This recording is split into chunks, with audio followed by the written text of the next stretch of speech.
Hi there. So, something I thought might be quite interesting for us to talk about is what are you doing with your sword maintenance and how are you doing it? So, for me, it's very, very simple. I cart about 10 swords quite frequently to training classes and lend them out.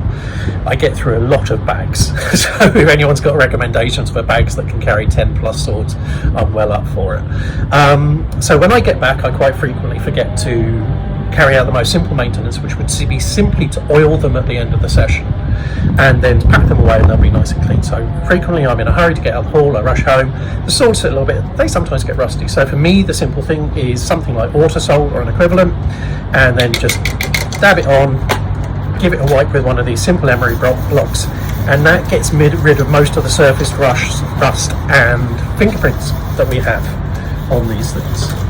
So that's the first aspect, and then usually I'll go over it with a cloth doing the same thing and wipe it down, and then after that I'll put some ballistol on it and then give that a wipe down, and that's pretty much it set for the next few weeks or however long.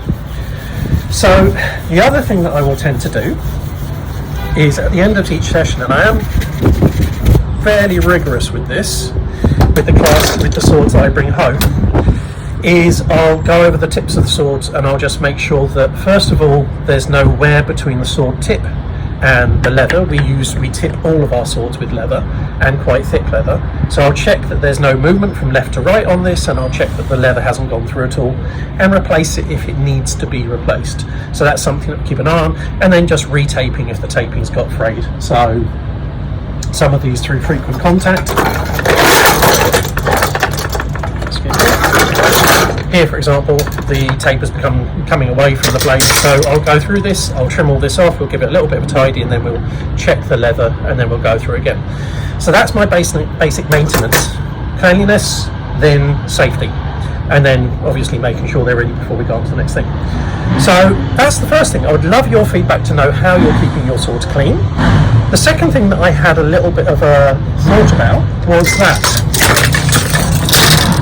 someone suggested at some point that blacksmiths or swordsmiths were making and rotating the pommels to the hand of the purchaser of the sword, so that each sword was effectively handed. So you could have a sword which was right-handed, which would tilt slightly this way, and that would prove that the sword was a right-handed sword.